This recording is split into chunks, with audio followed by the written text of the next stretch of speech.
Hello नमस्कार, एक बार फिर से आप सभी का हार्दिक स्वागत है केसी क्लासेस के ऑनलाइन प्लेटफॉर्म पर। देखिए भाई, अभी तक हमने जो है यूनिट मेजरमेंट एंड डायमेंशन का टॉपिक हमने कंप्लीट किया है। तो आज मैंने आपको कहा था कि मैं प्रैक्टिस क्लास जो है इसकी लेकर आऊंगा, यूनिट मेजरमेंट एंड डायमेंशन, इकाई मापन तथा विमाओं की जो है प्रैक्टिस क्लास आपके लिए लेकर आऊंगा। तो आज जो है इसकी प्रैक्टिस क्लास हम करने वाले हैं, practice set number 1, unit and measurement. Unit measurement या आप बोल सकते हैं इकाई और मापन की। तो बहुत ही महत्वपूर्ण ये क्लास होने वाली है। तो सभी एक बार जो है क्लास को शेयर करेंगे और शेयर करते हुए जो है इस टॉपिक को आप जो है कंप्लीट करेंगे। इसके बाद नया टॉपिक हम जो है स्टार्ट करने वाले हैं, मोशन। तो मोशन से पहले जो है इसके यूनिट एंड मेजरमेंट के सारे क्वेश्चन जो है एक बार हम कर लेते हैं। तो चलिए शुरू करते हैं। तो आज का जो पहला प्रश्न है वो है यूनिट मेजरमेंट एंड डायमेंशन का, इकाई मापन तथा विमाओं का पहला प्रश्न है, which of the following is not a unit of time.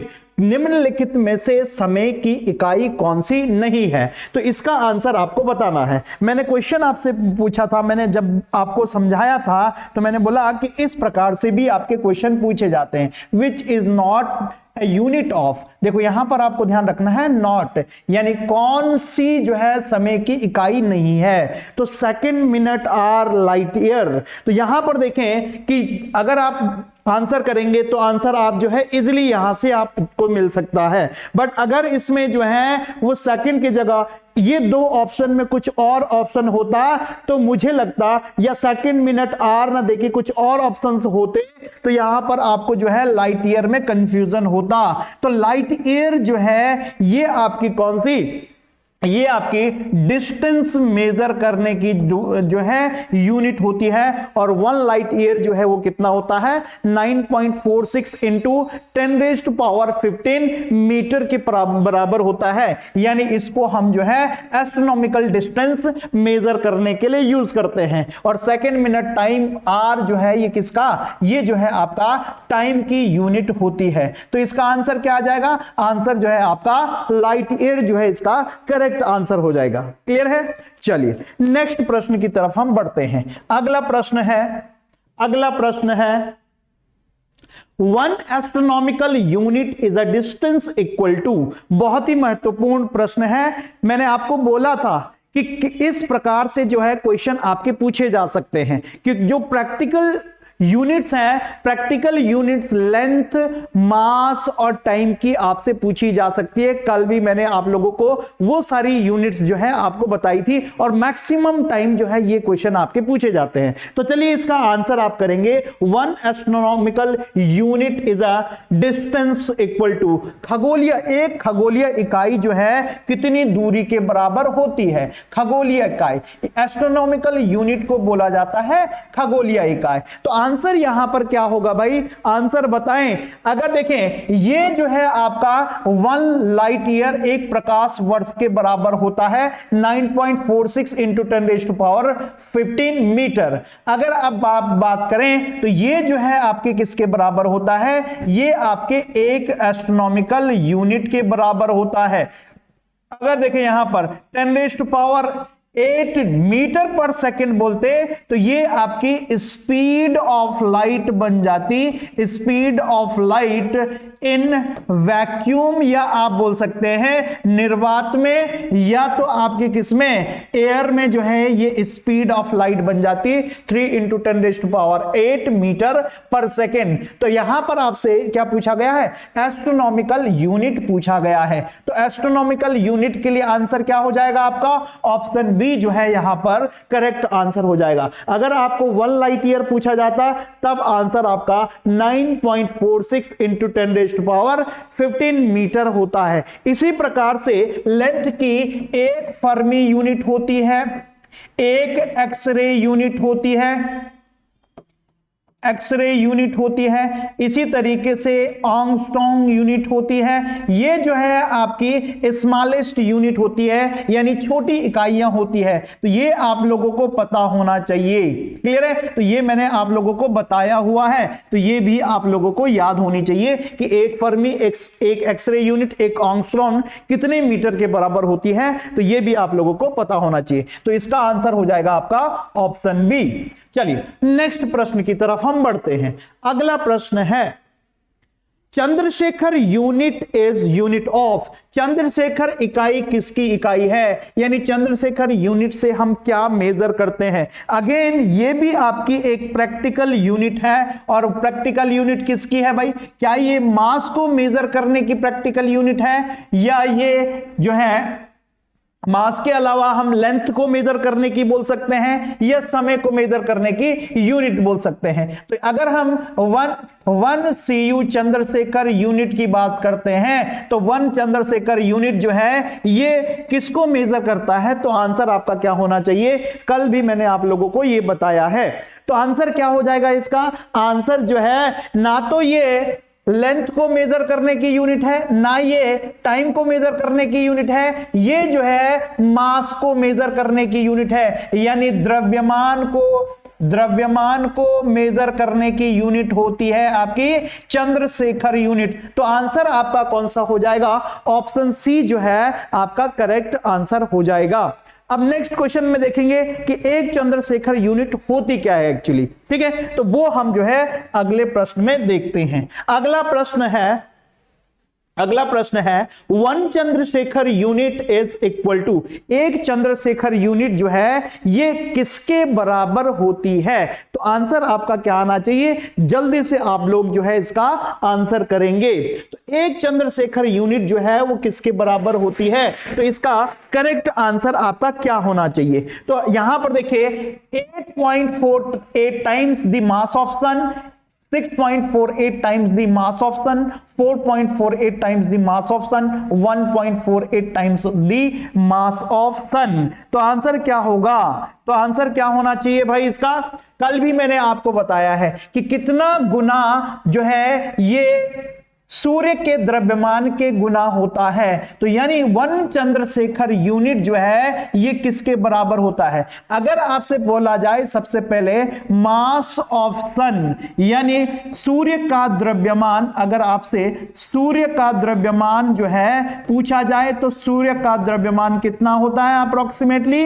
ये जो है 2 × 10⁻30 kg होता है। अगर इसका हम कितना गुना 1.48 गुना करते हैं तो जो है एक चंद्रशेखर यूनिट निकलती है। तो अगर यहां पर देखेंगे 1.44, वैसे ये 1.44 होना चाहिए, तो ये जो है लगभग कितना हो जाएगा? ये 2.88 × 10⁻30 kg के अप्रोक्सीमेट होना चाहिए। तो वन चंद्रशेखर यूनिट जो है अप्रोक्सीमेटली 2.8, यानी आप बोल सकते हैं कि 1.44 टाइम्स दी मास ऑफ सन, इसको हम कह सकते हैं। तो आंसर इसका कौन सा हो जाएगा?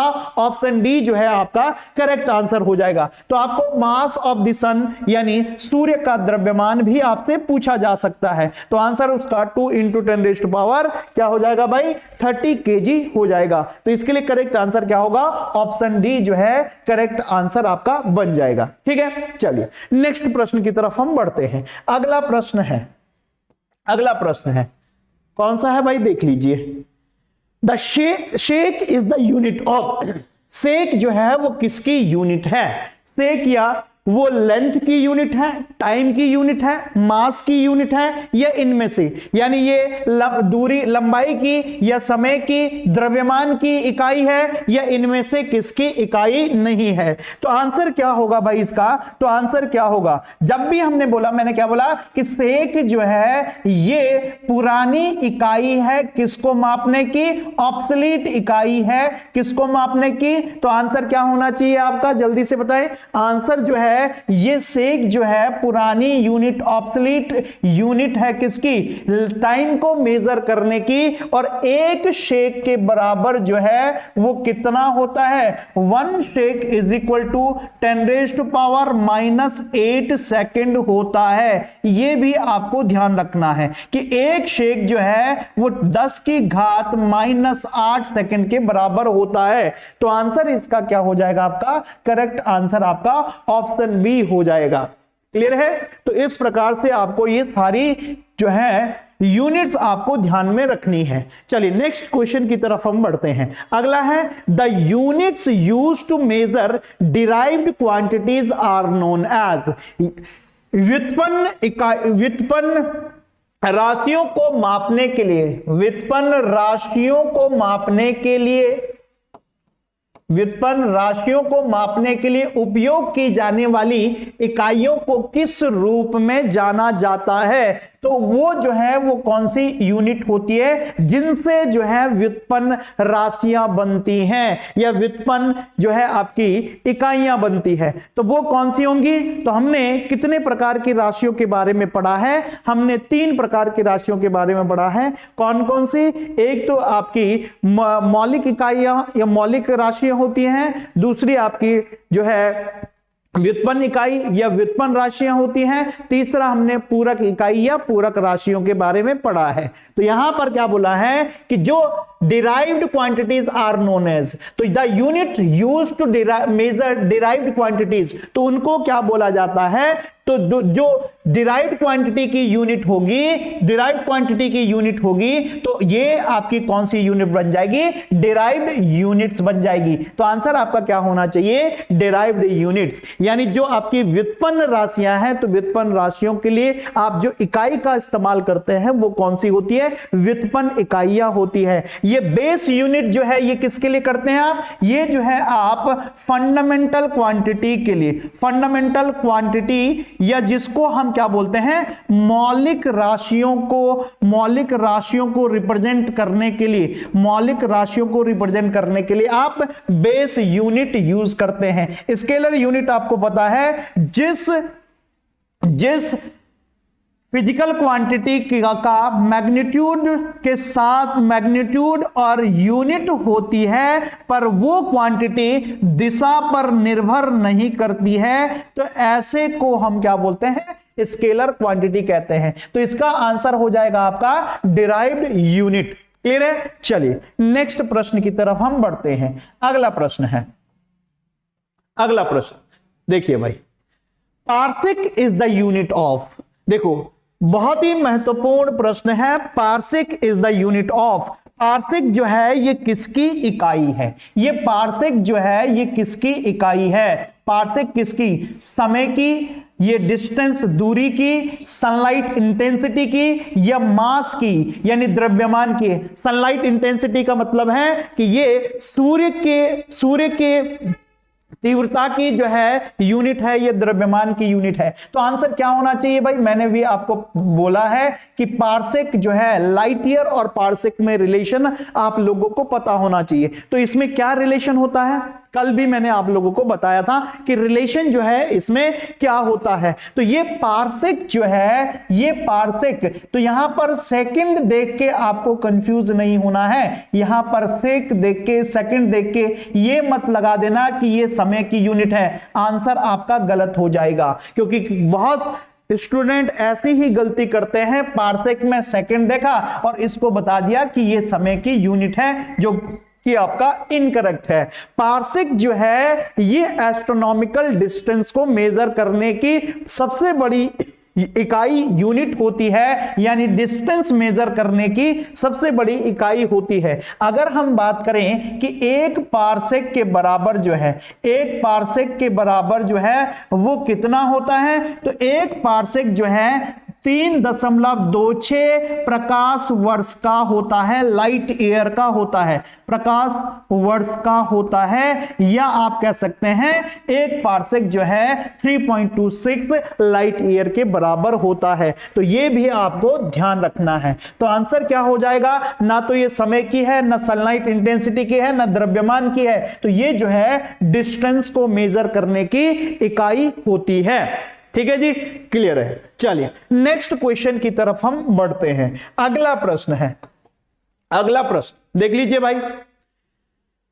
The surface tension of a liquid is 70 dyne per centimetre in MKS system, it's value is.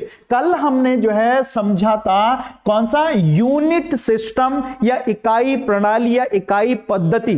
तो इकाई प्रणाली जो है वो कितनी इकाई प्रणाली होती है? अगर हम इकाई प्रणाली की बात करते हैं, एक सीजीएस यूनिट सिस्टम होता है, एमकेएस यूनिट सिस्टम होता है, एफपीएस यूनिट सिस्टम होता है और एसआई यूनिट सिस्टम होता है। अब यहां पर आपको सरफेस टेंशन है या पृष्ठ तनाव जिसको बोलते हैं, पृष्ठ तनाव की वैल्यू आपके पास गिवन है। अब ये अगर आप जानते होंगे कि ये जो पृष्ठ तनाव है, सरफेस टेंशन, इसकी यूनिट होती है, अगर हम एसआई यूनिट की बात करते हैं तो एसआई यूनिट होती है न्यूटन पर मीटर। बट यहां पर आपको जो है वैल्यू दे रखी है 70 डाइन पर सेंटीमीटर में। अब ये जो डाइन है, ये डाइन किसकी यूनिट है? तो डाइन जो है, जब हम ये जो है ये फोर्स की सीजीएस यूनिट होती है, और फोर्स की सीजीएस यूनिट का मतलब है कि एक डाइन जो है वो किसके बराबर होगा? एक डाइन जो है वो किसके बराबर? 1 ग्राम सेंटीमीटर पर सेकंड स्क्वायर के बराबर होगा। तो यानी 1 ग्राम सेंटीमीटर पर सेकंड स्क्वायर जो है एक डाइन कहलाता है। तो अब अगर इसको एमकेएस सिस्टम में बदलना है, और एमकेएस सिस्टम का मतलब है कि आपको लेंथ को मीटर में और मास को किलोग्राम में और टाइम को सेकंड में रखना है, तो इसको कैसे कन्वर्ट करेंगे? तो पहले मैं 70 को क्या लिखूंगा यहां पर? ये ग्राम सेंटीमीटर पर सेकंड स्क्वायर, और ये आपका जो है ये आपका क्या हो जाएगा? सेंटीमीटर हो जाएगा। अब देखो ग्राम को हम किस में लिखेंगे भाई? ये सेंटीमीटर से सेंटीमीटर कट गया, तो ग्राम को हमको किस में? 10⁻³ में लिखना पड़ेगा, तब जाकर ये आपका न्यूटन पर सेंटीमीटर, न्यूटन पर मीटर में आ जाएगा। क्लियर है? तो न्यूटन पर मीटर में, तो आंसर इसका क्या होना चाहिए? देखो ये 10⁻³ है और ये आपका जो है 1 हो जाएगा। तो आंसर आपका क्या हो जाएगा? यहां से देखो ये आप 70 इंटू 10⁻³ न्यूटन पर मीटर। अब आपका आंसर यहां से आ जाएगा। तो न्यूटन पर मीटर में ये देखो ये -3 ये कट जाएगा, तो 7 इंटू 10⁻² न्यूटन पर मीटर जो है यहां पर करेक्ट आंसर हो जाएगा। तो करेक्ट आंसर जो है आपका कौन सा होगा? ऑप्शन बी जो है यहां पर करेक्ट आंसर होगा, 7 इंटू 10⁻² न्यूटन पर मीटर। क्लियर है? तो इस प्रकार से हम जो है यूनिट कन्वर्जन भी करते हैं, एमकेएस सिस्टम से सीजीएस सिस्टम में भी हम कर सकते हैं। बस आपको पता होना चाहिए कि जो है एसआई यूनिट, ऐसा ये जो है आपकी डाइन भी जो है ये सीजीएस सिस्टम की यूनिट होती है, न्यूटन आपके एमकेएस सिस्टम की यूनिट होती है, यानी एसआई यूनिट होती है। तो कैसे जो है डाइन को न्यूटन में चेंज करना है, और अगर आपको ये याद रखना है तो इसको आप याद रख लीजिए डायरेक्टली कि 1 न्यूटन जो है 10⁵ डाइन के बराबर होता है। तो 1 न्यूटन जो है 1 न्यूटन इज इक्वल टू कितना? 10⁵ डाइन के बराबर होता है। अब इसको आप जो है कन्वर्जन कैसे कर सकते हैं कि आप जो है एक फोर्स को लिखिए, फोर्स क्या होता है? केजी मीटर पर सेकंड स्क्वायर होता है। और इसको आप कन्वर्ट कर लीजिए किसमें, इसको आप कन्वर्ट कर लीजिए ये एमकेएस सिस्टम में, और यही एमकेएस सिस्टम में इसकी क्या हो जाती है, न्यूटन जो है इसकी एसआई यूनिट हो जाती है। अब इसको आप सीजीएस सिस्टम में बदल सकते हैं, तो सीजीएस सिस्टम में क्या आ जाएगा, ये जो है केजी को आप क्या करेंगे, केजी को आप करेंगे 10 की घात 3 और मीटर को आप सेंटीमीटर में 10 की घात 2, तो ये ग्राम सेंटीमीटर पर सेकंड स्क्वायर हो जाएगा। और इसी को बोलते हैं डाइन, 3 और 2 5, तो 10 की घात 5 डाइन के बराबर हो गया कितना, 1 न्यूटन। तो इस प्रकार से आप जो है इसको याद कर सकते हैं। तो ऑप्शन बी जो है यहां पर करेक्ट आंसर हो जाएगा। ठीक है, चलिए नेक्स्ट प्रश्न की तरफ हम बढ़ते हैं। अगला है next question, 1 watt hour contains how many joules? 1 watt hour contains how many joules? अगर आपको थोड़ा सा देखो, ये जो फिजिकल क्वांटिटीज है, जैसे जैसे चैप्टर बढ़ेंगे, अभी थोड़ा सा आपको कंफ्यूजिंग लग रहा होगा। जैसे जैसे चैप्टर आते जाएंगे, इलेक्ट्रिसिटी आएगा, ऑप्टिक्स आएगा, मैग्नेटिक इफेक्ट ऑफ करंट आएगा, ठीक है। तो जैसे जैसे चैप्टर आते जाएंगे वैसे वैसे मोशन आएगा, तो इनकी यूनिट्स आप लोगों को, उनकी डेफिनेशन आप लोगों को क्लियर होती जाएगी और उनके फॉर्मूले आप लोगों को पता लगेंगे। जब फॉर्मूले पता लगेंगे तब आप उसकी यूनिट एंड डायमेंशन भी लिख सकते हैं। क्लियर है। अभी जैसे मैंने आपको बोला कि 1 वाट आवर, अगर मैं 1 वाट आवर को लिखूं तो 1 वाट आर बोला है, तो 1 वाट आर को हम क्या बोल सकते हैं, 1 वाट आर जो है ये इलेक्ट्रिकल एनर्जी की यूनिट है, इलेक्ट्रिकल एनर्जी की यूनिट है, यानी ये विद्युत ऊर्जा जो घरों में आप यूज करते हैं, यूनिट बिजली की, हमारे घर में इतनी यूनिट बिजली आई है, इसमें 150 यूनिट बिजली आई है, वो 150 यूनिट क्या है, 150 वाट आवर जो है आपने, किलोवाट आवर जो है आपने यूज किया है। तो किलोवाट आवर जो है ये इलेक्ट्रिकल एनर्जी के कंज्यूम करने की क्या होती है, कमर्शियल यूनिट होती है। अब यहां पर वाट आवर दिया है, तो वाट को अगर आप चेंज करते हैं तो वाट जो है ये क्या होता है, ये रेट ऑफ डूइंग वर्क, यानी वर्क पर यूनिट टाइम होता है। और आर को हम लिखेंगे यहां पर आर में। देखो वाट जो ये वर्क है, क्या लिख सकते हैं वर्क को, वर्क की यूनिट होती है न्यूटन मीटर और टाइम की यूनिट होती है टी, और यहां पर आर एच आर है। ठीक है, अब इस न्यूटन मीटर को ही हम क्या बोलते हैं, इसको बोला जाता है वर्क की एनर्जी की जो एसआई यूनिट होती है जूल, जूल पर सेकंड जो है यहां पर हो गया, टाइम को सेकंड में रखते हैं, और आर को जो है आप इसको रखेंगे 60 इंटू 60, ये हो जाएगा सेकंड। अब सेकंड से सेकंड कटा तो ये क्या हो गया, जूल, और जूल का मतलब है ये एनर्जी, और एनर्जी का मतलब है ऊर्जा की इकाई। तो ये कितना हो गया, 60 इंटू 60, ये कितना हो गया, ये 3600 हो गया।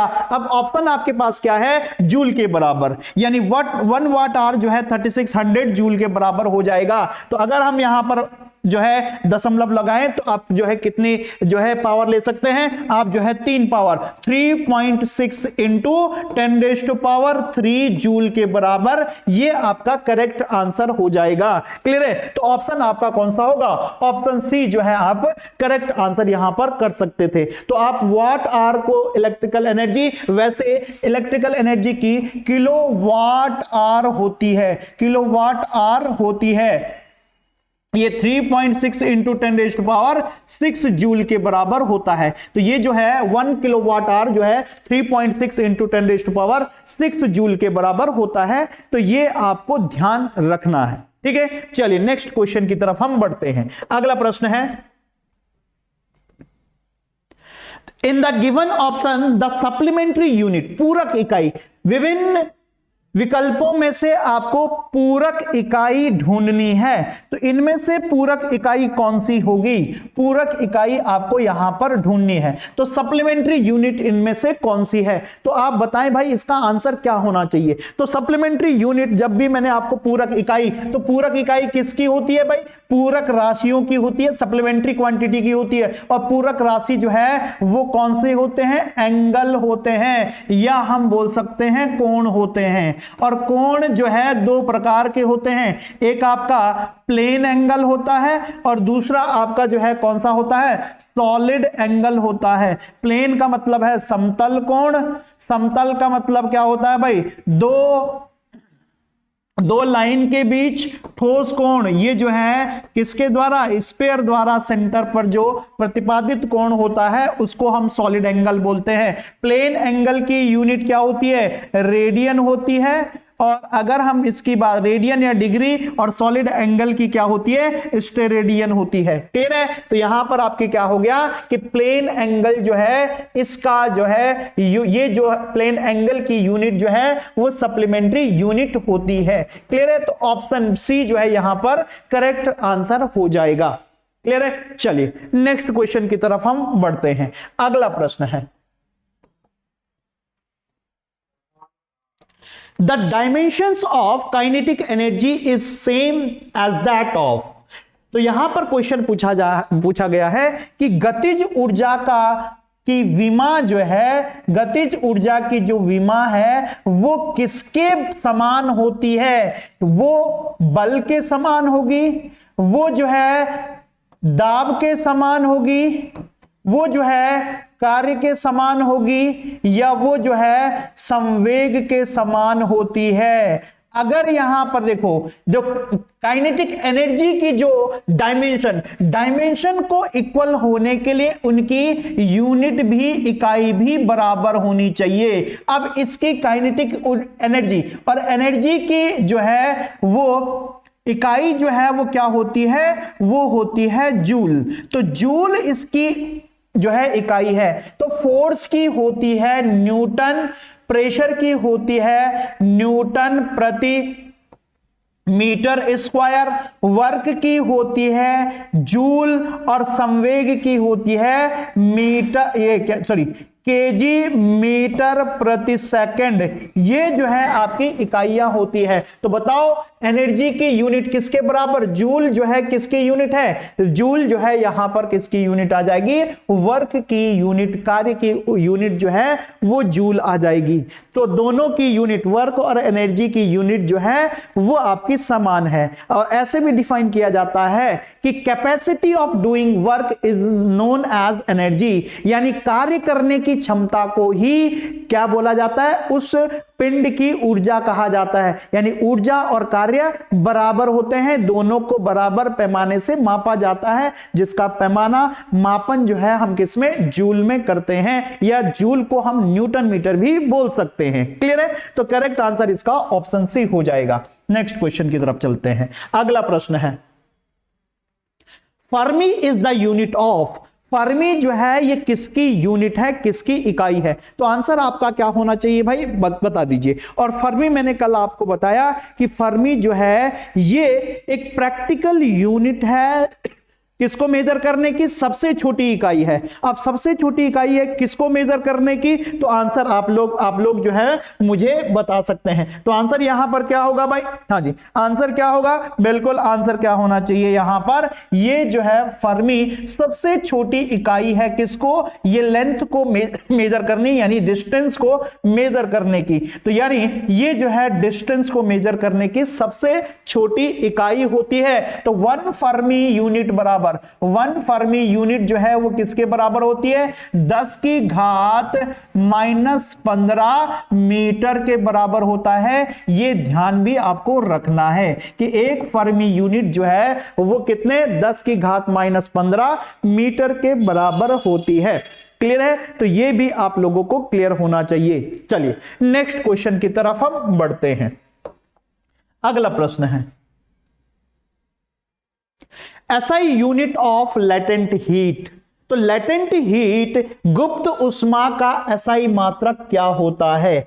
हाँ जी बताएं भाई, गुप्त उष्मा का SI मात्रक क्या होता है? ये गुप्त उष्मा क्या होता है भाई? ये लेटेंट हीट क्या होती है या गुप्त उष्मा क्या होती है? जब हम हीट एंड थर्मोडायनेमिक्स पढ़ेंगे, ऊष्मा एवं ऊष्मा गतिकी पढ़ेंगे, तो वहां पर लेटेंट हीट को हम समझेंगे। अभी मैं आप लोगों को डेफिनेशन बता दूंगा, बट अभी इसकी यूनिट समझना बहुत जरूरी है। यहां पर यह मत मान लेना कि हीट है तो इसकी एनर्जी जूल होगी, ये जो है इसकी डेफिनेशन इंपॉर्टेंट है। लेटेंट हीट क्या होती है?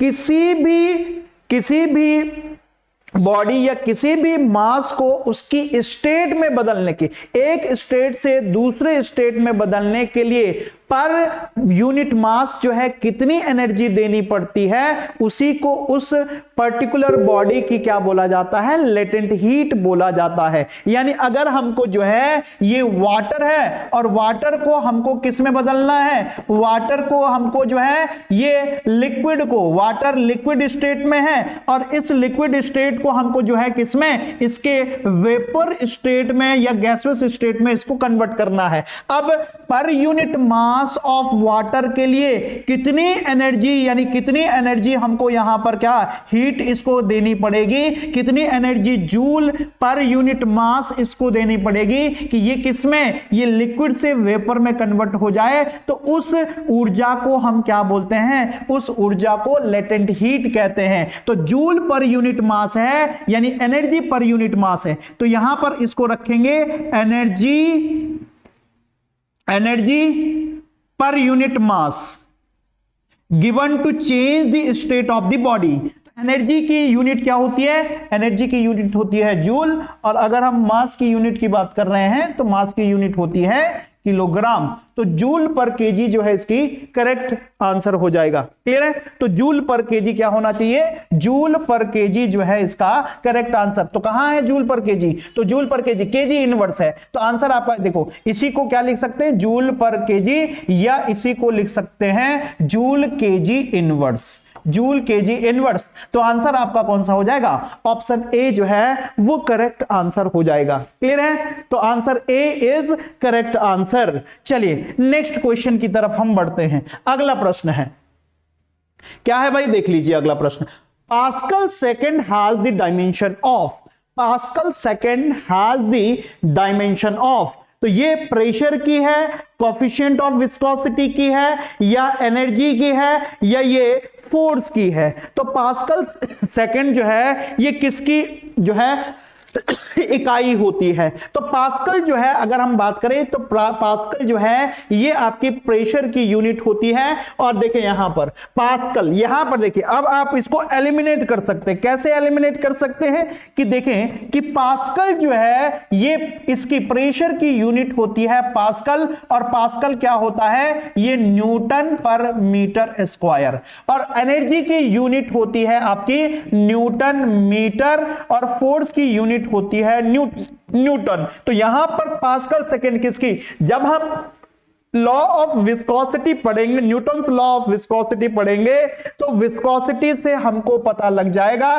कि कोफिशिएंट ऑफ विस्कोसिटी होता है जिसको हम म्यू कहते हैं, और इस म्यू की यूनिट जो है वो होती है पास्कल सेकंड। तो पास्कल सेकंड जो है किसकी यूनिट होती है? Pascal second coefficient of viscosity की यूनिट होती है। तो करेक्ट आंसर यहां पर कौन सा हो जाएगा? ऑप्शन बी जो है वो करेक्ट आंसर हो जाएगा। ठीक है जी। चलिए नेक्स्ट प्रश्न की तरफ हम बढ़ते हैं। अगला प्रश्न है, अगला प्रश्न देख लीजिए भाई।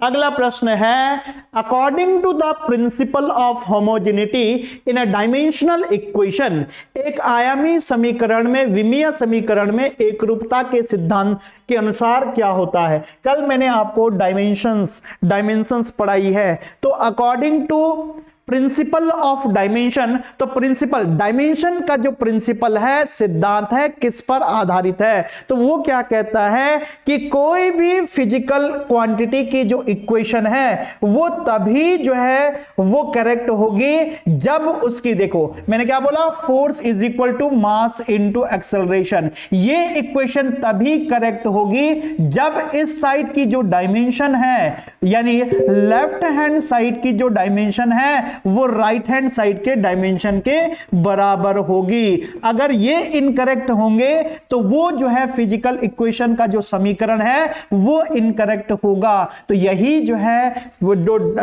प्रिंसिपल ऑफ होमोजेनिटी या समरूपता का सिद्धांत कहलाता है। तो आंसर यहां पर क्या होना चाहिए कि dimension of left hand side of the equation must be equal to dimension of right hand side of the equation. ठीक है, तो ये जो है आपके ये करेक्ट आंसर नहीं होंगे। तो आंसर आपका क्या हो जाएगा कि dimension of left hand side of the is equal to dimension of right hand side होना चाहिए। क्लियर है? तो इस प्रकार से आप लोगों के क्वेश्चन जो है वो क्वेश्चन यहां से पूछे जा सकते हैं यूनिट एंड डायमेंशन से। ठीक है, नेक्स्ट क्वेश्चन देखते हैं भाई। नेक्स्ट क्वेश्चन क्या है देख लीजिए। The dimension of moment of inertia. ये मोमेंट ऑफ इनर्शिया क्या होता है भाई? Moment of inertia MOI.